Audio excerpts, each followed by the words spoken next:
Estás viendo la versión para YouTube de Sí, el podcast de Somos Innovación.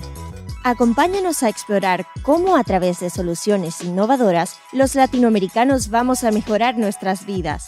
El futuro llama.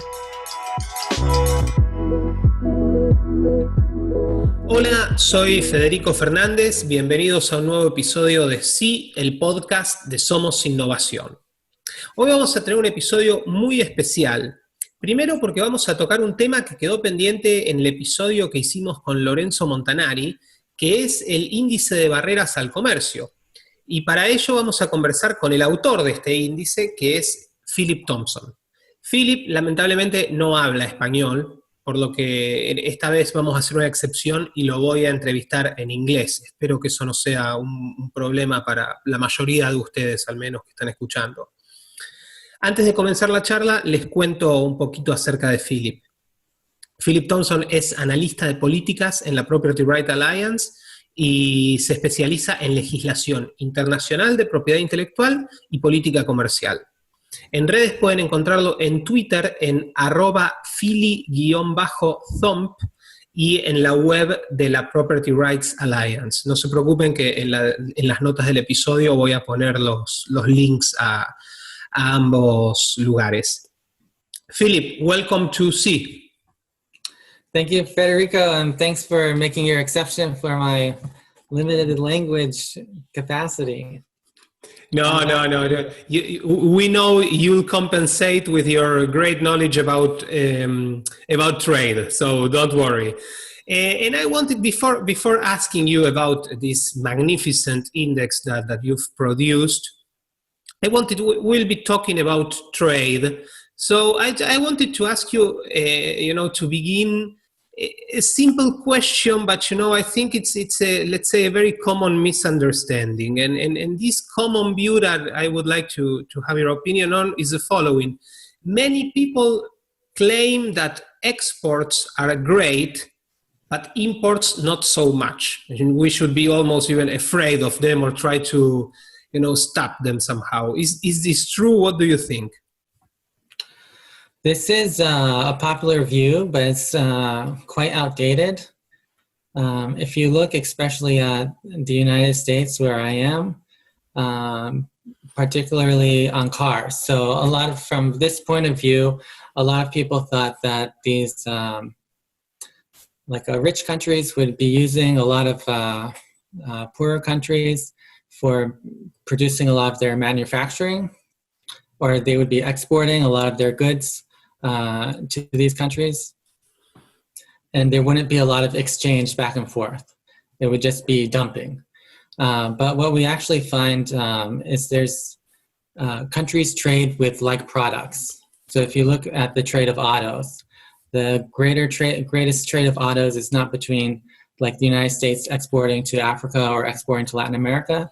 That trade is between competitive partners in Europe and United States, producing parts, producing finished products, going back and forth. And so the story of what we've learned from that is that opening up your markets to be part of those supply chains encourages greater back and forth of products, of knowledge, of people. And that's part of the story of development, instead of creating these borders and isolating economies, which is what has happened a lot in Latin America with import substitution regimes, which only works under very limited circumstances and at the cost of consumption and consumers down the road. Thanks, Philip, and we'll definitely talk about Latin America, its trade stars and misbehaving ones. But before that, please tell us, and I'll of course include a link to the index on the episode note. But tell us a little bit about the International Trade Barrier Index that you've created, basically. Sure. So I started working in trade around 2016. When we were doing TPP, the Trans-Pacific Partnership. And but it's a problem throughout history that when we talk about trade in the media especially, that there's statistics on surpluses, on deficits, on the volume of trade that goes back and forth. There's a lot of attention to what different leaders are saying, but lost in all that is a real discourse on trade barriers and how are we reducing those trade barriers, which is really the fundamental purpose of our trade negotiations. When you look at the negotiating objectives for each country, it's all focusing on reducing trade barriers. The foundation of the GATT and the WTO, it's on reducing trade barriers. So there wasn't something there that was really highlighting where these trade barriers are, and that's why we thought this is why it's not a focus of the attention and by policymakers or in the media. So we thought, how can we put some numbers here so we can see it? And that's how the Trade Barrier Index, the TBI, came about. It's at tradebarriers.org. We can send a link. So we look at the three most direct forms of trade barriers, which are tariffs, non-tariff measures, services restrictions, and then the last component is on trade facilitation. So we look at property rights, logistics performance, membership in trade agreements, and also now digital restrictions, because these are all important to allow trade to happen. Philip, regarding what you've just mentioned about the issues that you study, one of the key findings of your of the index last year that was published last year is that China and India are the world's worst abusers of trade barriers. What's the story there? So I mentioned import substitution earlier, and this is a trade policy where countries would create huge trade walls. It's a mix of tariffs, but also non-tariff measures that restrict imports. And the thought was that instead of importing stuff, that companies would go there to produce.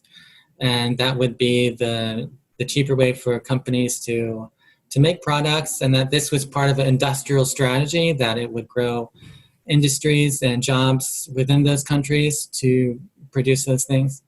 But what we found is, so India and China and Brazil are like the last large economies that are really sticking to this policy.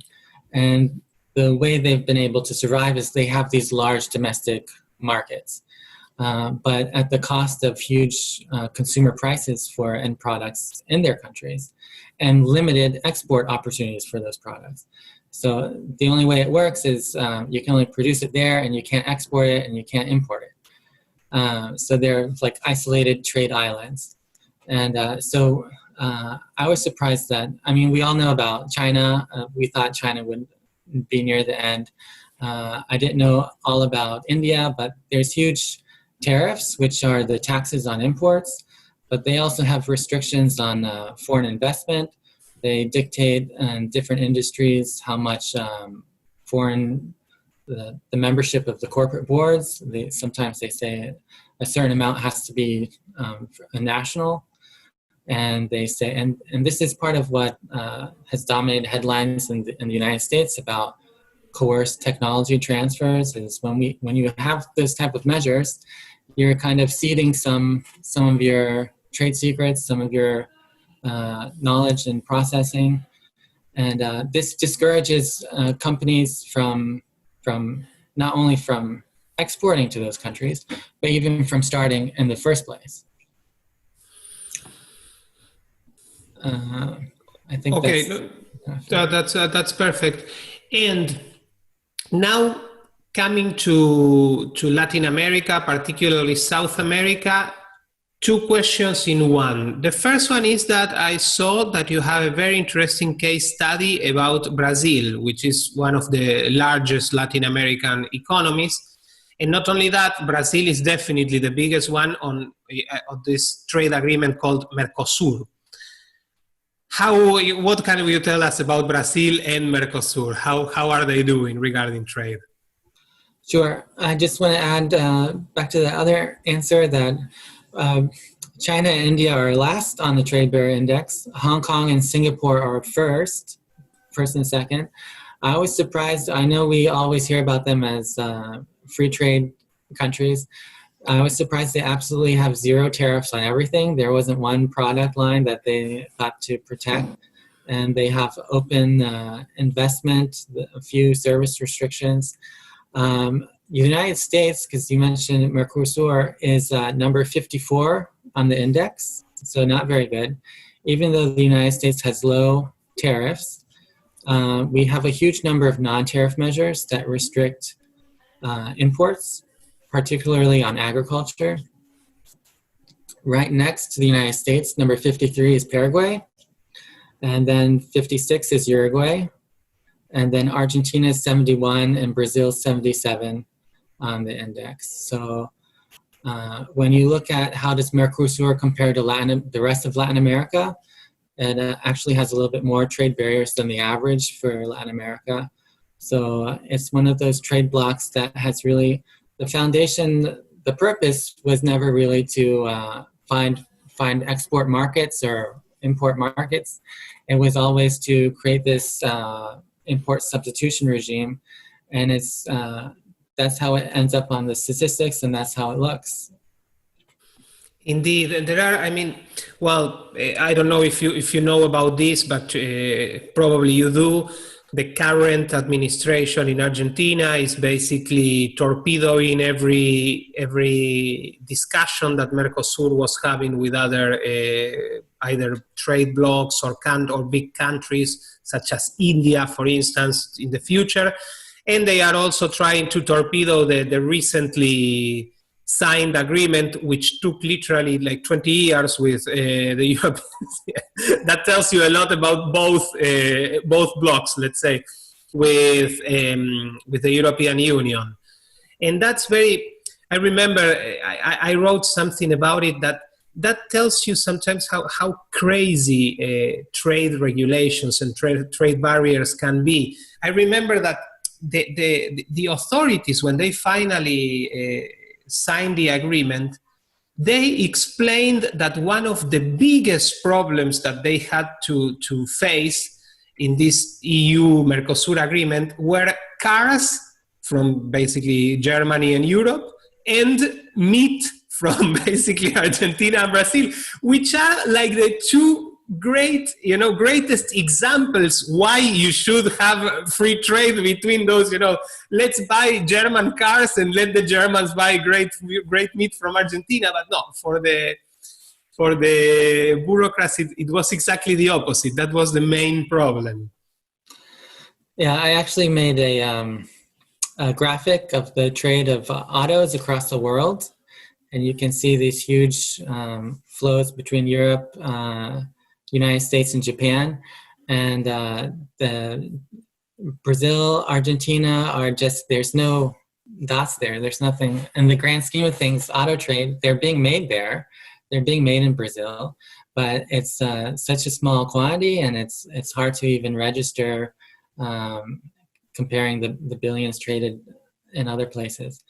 What's really troubling is that to make a trade agreement, so there's so many benefits to trade. You get more specialization, more people. The economy helps people find where their comparative advantages, specialize in what they're good at doing, which a lot of that is agriculture for Latin America, Mercosur. You get, it helps fight corruption. There's high correlations with the index, with the corruption perception index. Countries that have high trade barriers tend to be more corrupt. And the way it fights corruption is you have those special interests that control those protections that say we need them. They have a smaller voice because everybody else gets the benefits of free trade. So you get to fight the special interests, you get specialization, but also you can exchange knowledge, culture, ideas. A great example is food. There's a story in the report about Mikhail Gorbachev. After he left leading the USSR, he ended up making Pizza Hut commercials. And then there's a peace dividend. So the more countries are connected economically, trading between each other, the more they have an interest to maintain that and not make different rules up that have different alliances or different interests in national security policy. So, but in order to have a trade agreement, so you've had this Mercosur that was in the works for 20 years, a lot of things have to align. You need your domestic policy, the domestic political economy. You need a coalition, a winning coalition that will say, making concessions on rules or fighting these special interests is going to be worth it because we're going to have export markets and we're going to have imports. You need partners that see that as an opportunity as well. And you need the right markets for that to happen. And so you've mentioned in Argentina, there's political forces pushing back, but also in the EU, there's political forces pushing back. They're saying that after Mercosur has agreed to all these things, there's still more they should agree on the environment, because they see all the benefits that Mercosur would get exporting agricultural goods. They see that as a threat to the environment. So they want to create new rules that would allow them to export stuff to Mercosur, but limit exports from Mercosur to the EU, which is sort of like a different type of colonialism arrangement. But for that to happen, or to not happen, you need all 27 countries to sign their side of the agreement, but there's also a process in Mercosur. So even if you have two of those things together, if one doesn't pan out, like at the end of TPP, it didn't pan out in the United States, that there was a winning coalition. So the United States dropped out.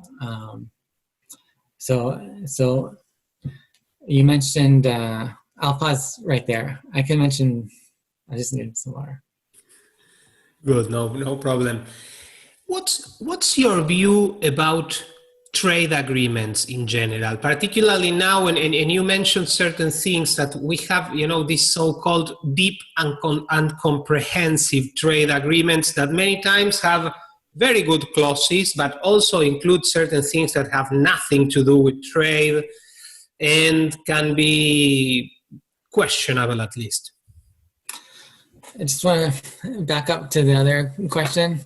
What Brazil should, on the Mercosur agreement with the EU, or the possible agreement between Brazil or Mercosur and the United States, what Argentina should be aware of is that Bolsonaro has already indicated that he would favor an agreement with the United States more important than maintaining Mercosur.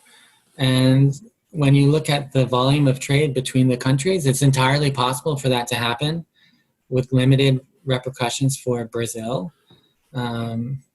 Brazil has only 8% of its imports from Mercosur, and only 10% of its exports go to Mercosur.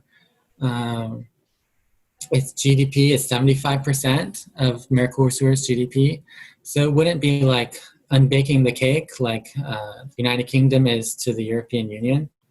And so if it looks like those stars are aligning for Brazil, and if Brazil still has that winning coalition to be able to pass such an agreement, and the United States, honestly, it needs to show a little bit more encouragement for that. There's been some indications from Trump, some from Lighthizer, but things look like they've stalled as the United States takes on an agreement with the UK and Europe.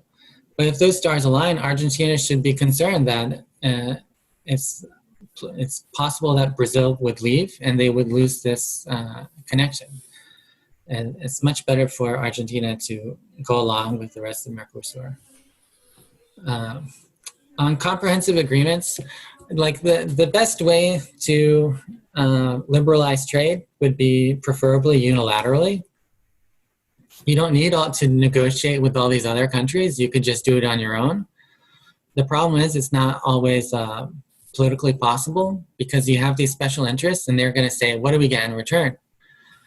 So you need to have a partner that can show there's some market for the other industries in your country that would have a louder voice than the special interests.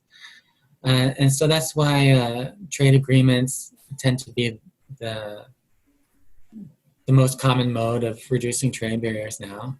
And since there's been a large stall at the WTO, there's been more of these bilateral and plurilateral agreements between regions like TPP already mentioned, or EU, Mercosur. Sometimes it's described as a spaghetti intertwining of different agreements. And it's complicated to catch, but I think that the more stuff included in them, like rules on intellectual property, rules on services, the greater chance you have to make trade-offs and find a consensus somewhere to make an agreement. And usually they're to the benefit of the greater economy. And always something, especially in trade, is better than nothing. So I think that it's important to watch, and we're watching now how countries put in environmental standards, but also digital standards. These are the new things that are being included. There's more red lines on different areas, especially with Europe on agriculture or different digital service taxes. There's been other strategies suggested that instead of having comprehensive agreements, you can have agreement just on one thing. So there's been a suggestion that, like, the UK should first negotiate a digital agreement between the United States, and that's how they can leverage a similar agreement with the European Union. And so I'm open to lots of different strategies. Something is better than nothing at this point. You've mentioned digital taxes, and I wanted to ask you if you could please clarify exactly what they are and what's your view about them, because they seem to be, let's say, they have become like a trend these last couple of years, and apparently now with the COVID crisis even more. So there's a whole bunch of digital protections. And in the index, it's a composite index. We use components of ESIP's Digital Trade Restrictions Index. So what it catches in the TBI is digital taxes. There's e-commerce taxes, digital services taxes. There's something called intermediate liability, which Trump just issued an executive order on. We can get into, and there's notice and takedown rules for how countries, if a website is selling infringing products, how do they create certainty that you can get that website taken down for doing illegal stuff. And there's a few others, but on digital services taxes especially, there's something at the WTO. There's been a moratorium for quite a few years. It's renewed every 2 years that forbids countries from putting tariffs on downloads, on software, on services. And it can be litigated if digital services taxes are in that category. But we see, especially now, since all the world's economies have kind of taken a dip because of COVID, there's a lot of countries now.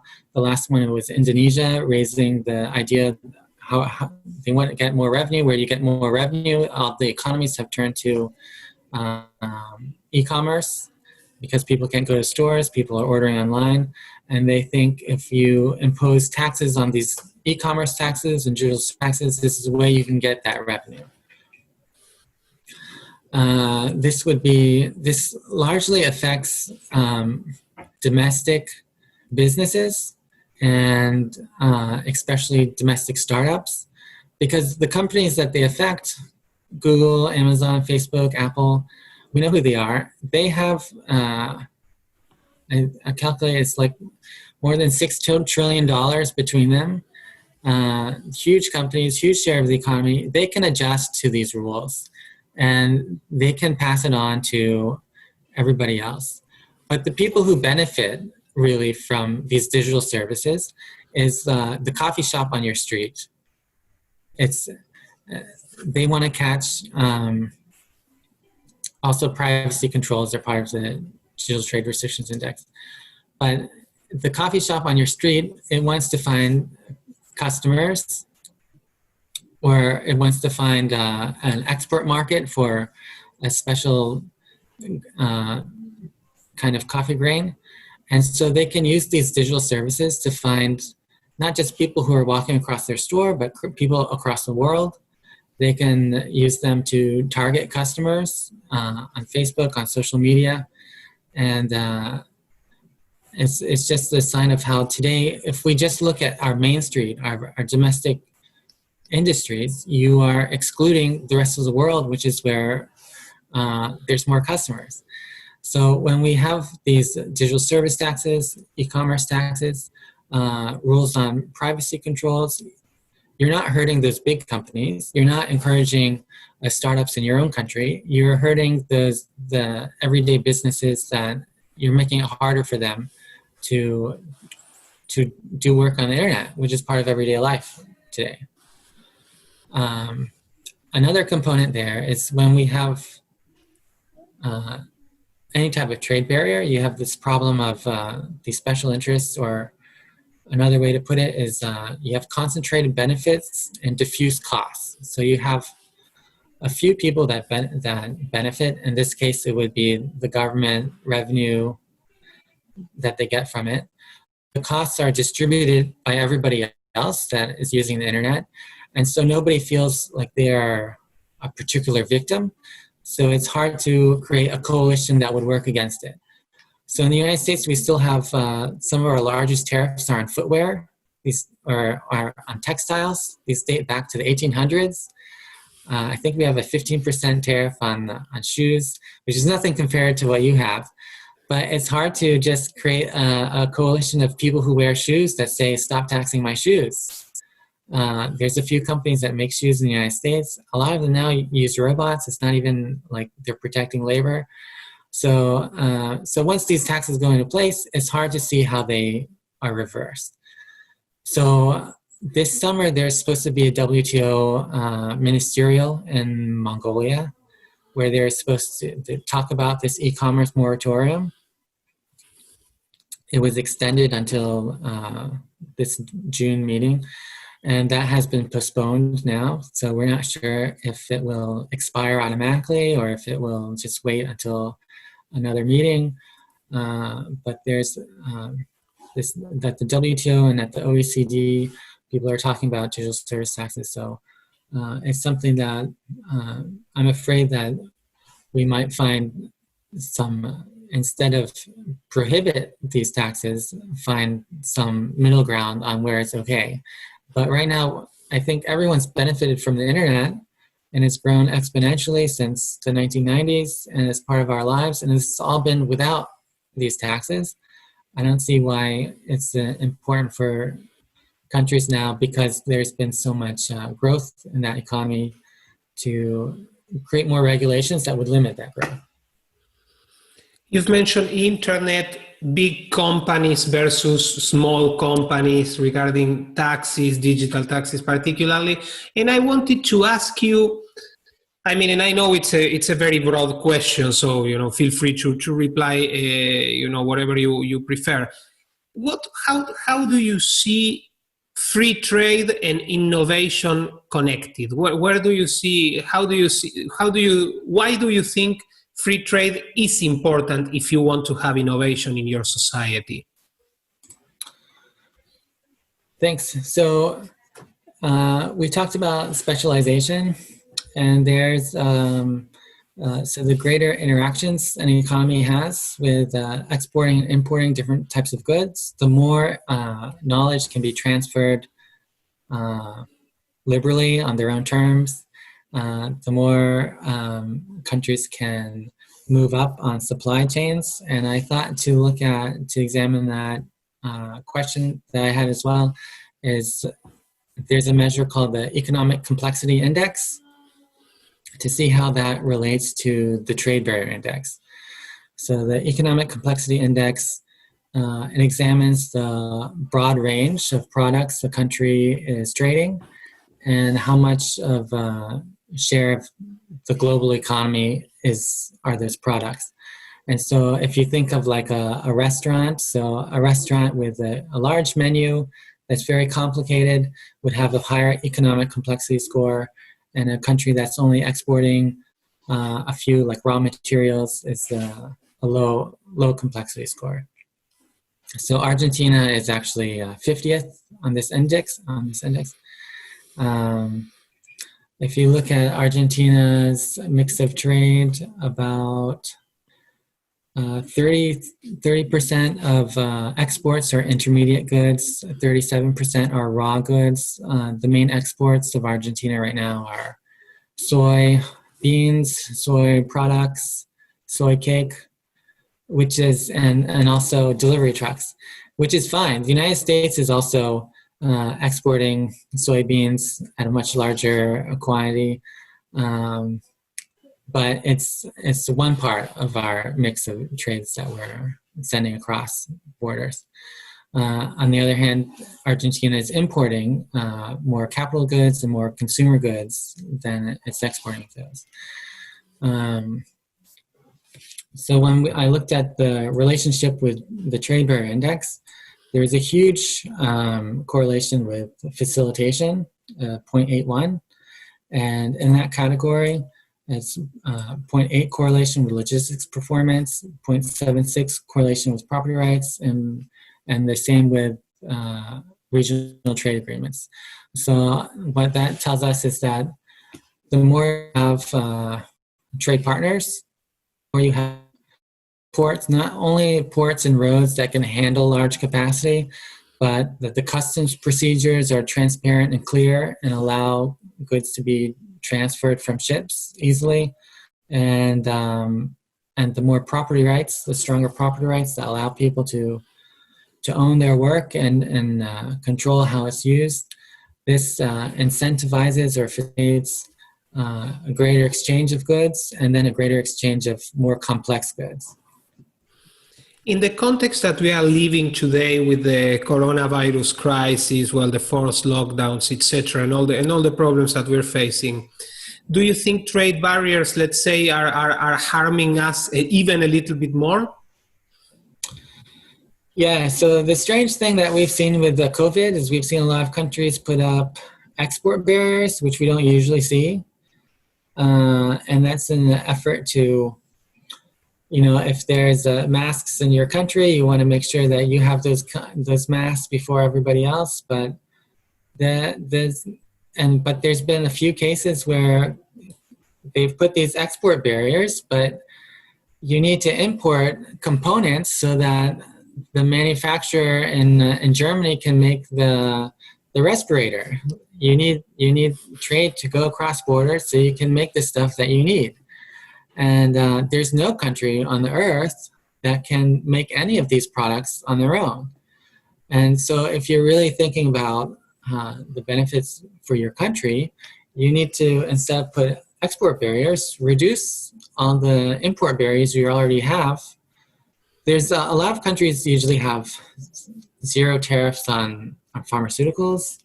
There's some that do, but most medical trade barriers are on diagnostic tools, components, clothing, and all the medical supplies have tariffs on them from 5% to 30%.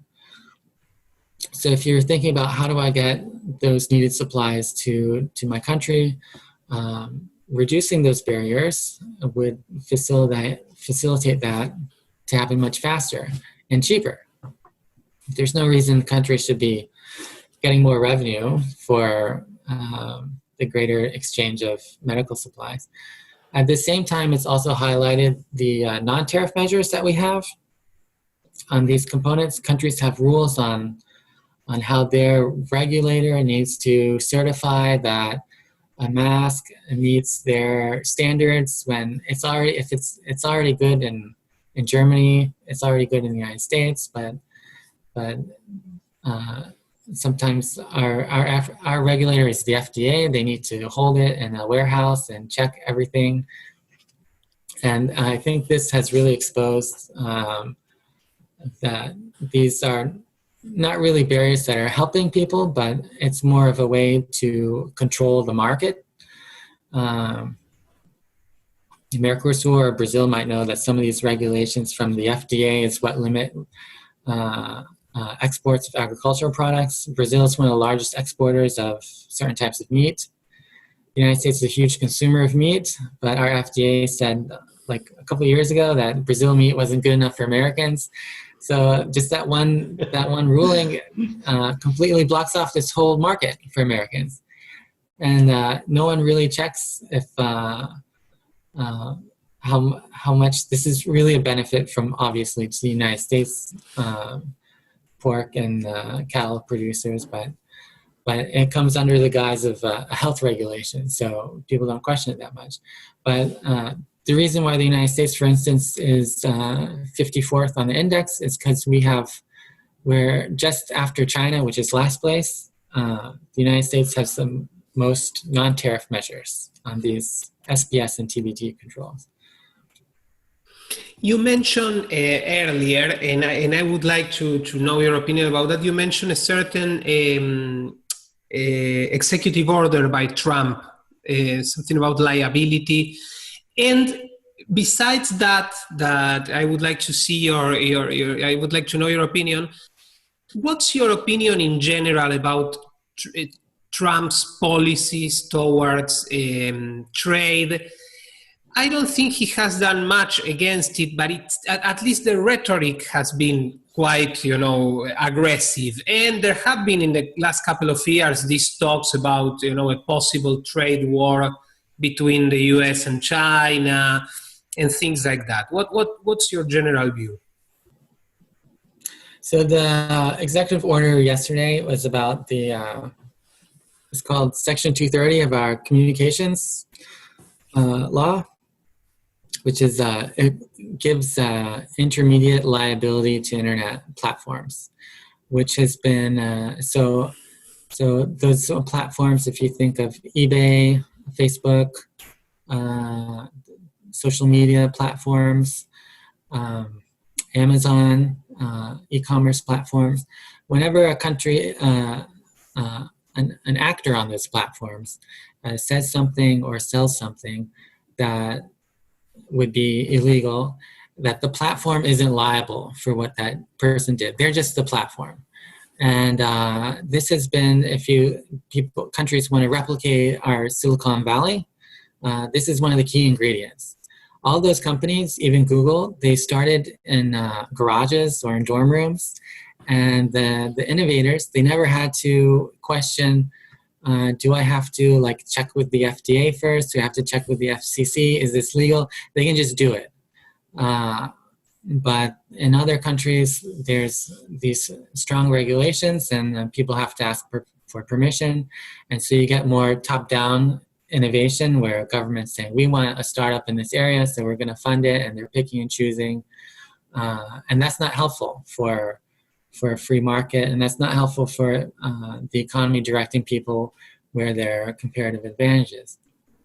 So it's a little bit troubling that Trump has questioned this role, and there's specific rules on who is a distributor and who is a publisher and who is an editor, and when you're editing content, are you now liable? I think it's something that there's been so much success with this rule. I think when it goes through the legislative process, that it will be worked out, maybe a fine line somewhere. Because what's been happening specifically with social media is companies have been editing or finding a line where they can flag certain content but not other content. And I hope overall what turns out is more clarity on the issues, and clarity helps with certainty in the market. So overall, maybe going through this scrutiny will be better for the economy overall. On Trump specifically, he has confronted, so all countries know that China has not played by the rules. It's well documented that there's most of the world's counterfeits originate in China. there's been a lot of complaints from European countries, from American countries, companies that their products are not, or their intellectual property is not treated as well. There's been a lot of talk about forced transfers of intellectual property, where a Chinese regulator will, they go through process like negotiations with lawyers, and eventually what happens is they say that in order to really, start your business with fewer like hurdles, you have to allow a Chinese company to be a joint venture partner. And there's not clear universal rules. It's something that China promised they wouldn't do when they acceded to the WTO. It's not something that India has, for instance, agreed to the same thing. But Trump chose to confront China and with tariffs, which other countries haven't done. Trump has said, the administration has said, the reason why they didn't do it with a coalition with Europe and other like-minded countries is they didn't show that they would be as confrontational as Trump wanted. And now there is an agreement with the United States and China. We're in phase one. So we'll see if the results end up being a benefit overall, or if these conditions continue. Before giving you the last words of the episode, I wanted to read you something that comes from the foreword of your index that was written by a common friend of ours, Christopher Lingle. And he said the following, and I would like to know your opinion about that, what you can expand on. Chris writes, our primary concern should be how trade barriers harm individuals as consumers and producers, rather than to see them as actions against governments per se. Yeah, I'm glad that Chris said that, and that as part of the index we have case studies. So these are ways that our partners and allies can show what these trade barriers mean on the ground. And one that has really struck me is the one from, we have a partner in Indonesia, and they wrote about the trade barriers on rice. So they have this, so the same type of import substitution regime, but a very isolated market. And the idea is that with all these trade barriers on rice, so they have only one government agency can give permission to import rice. It has to meet certain standards to import rice, so they can only import certain types when they want to. And and then when they do, there's extraordinary tariffs. But the thing is that Indonesia can't grow enough rice or meat, and so there's actually recorded stunted growth with kids in Indonesia because they're not getting enough food.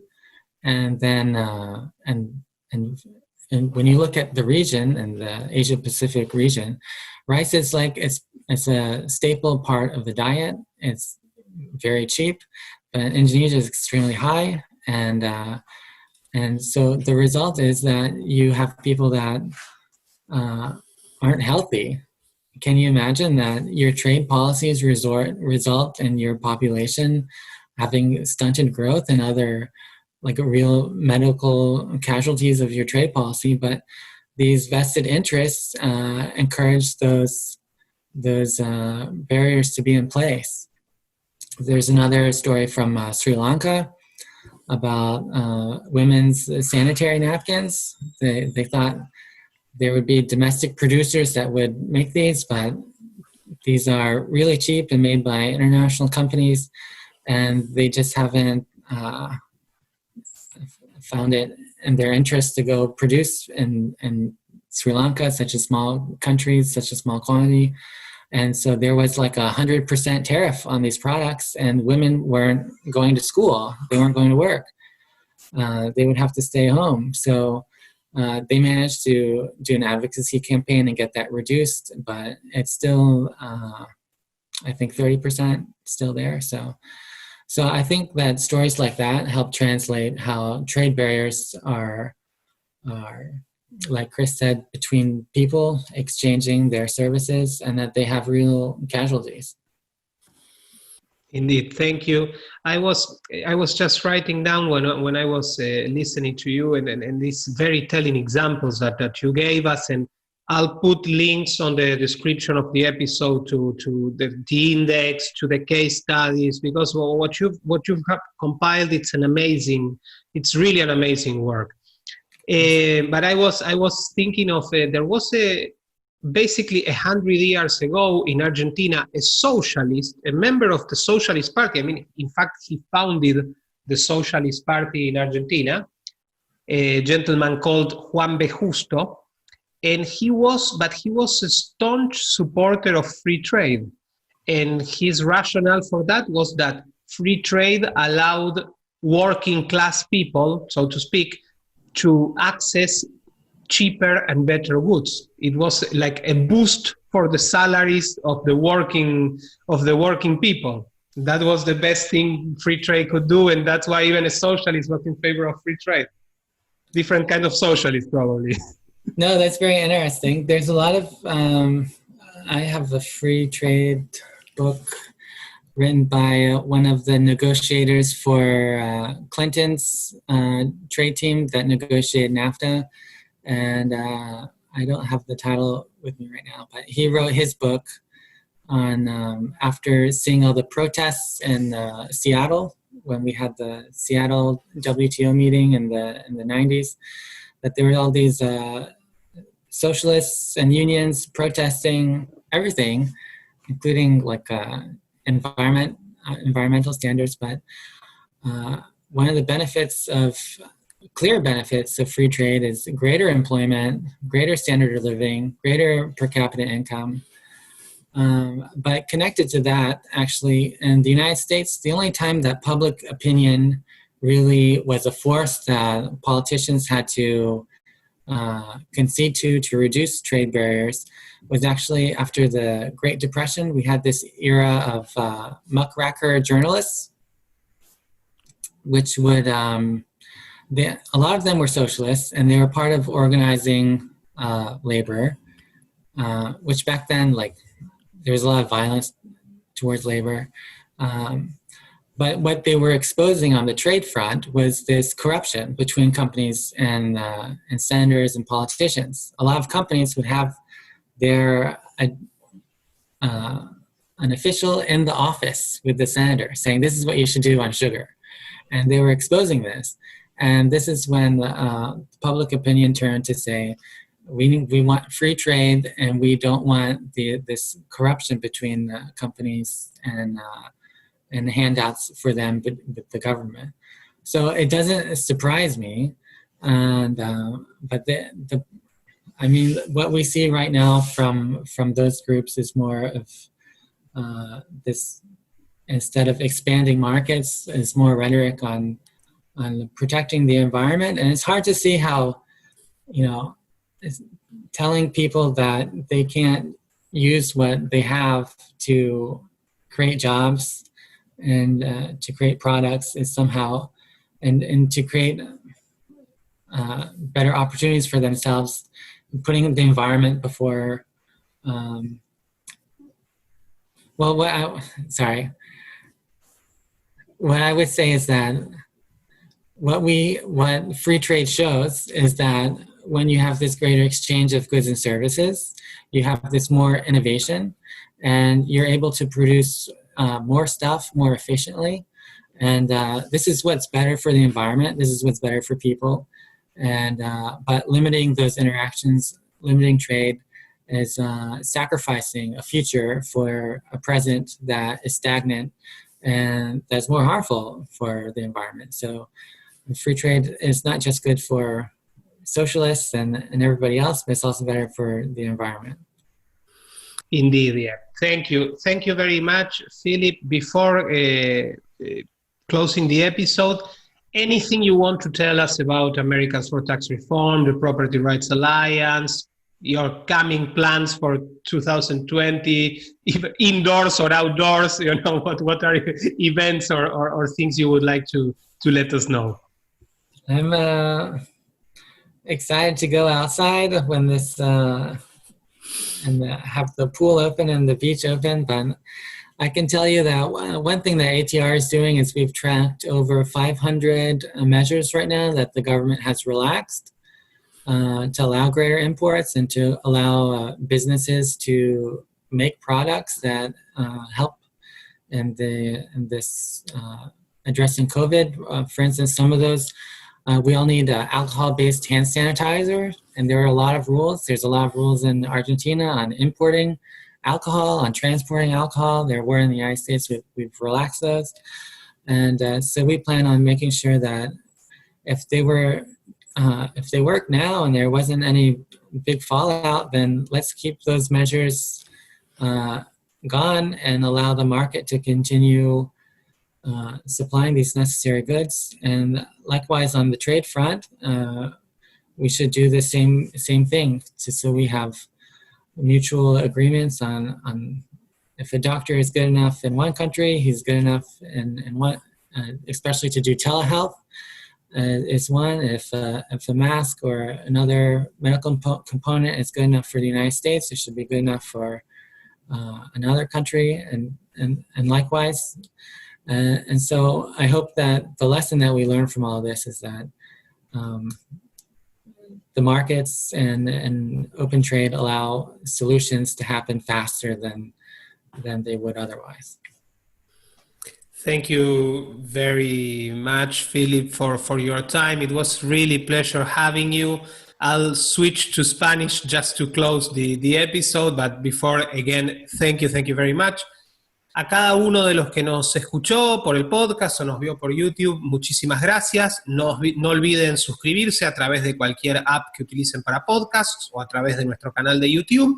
Y nos vemos en el próximo episodio de Sí, el podcast de Somos Innovación. Sí es el podcast de Somos Innovación. Visita SomosInnovacion.lat para suscribirte. Y no olvides compartir este episodio a través de tus redes. Thank you.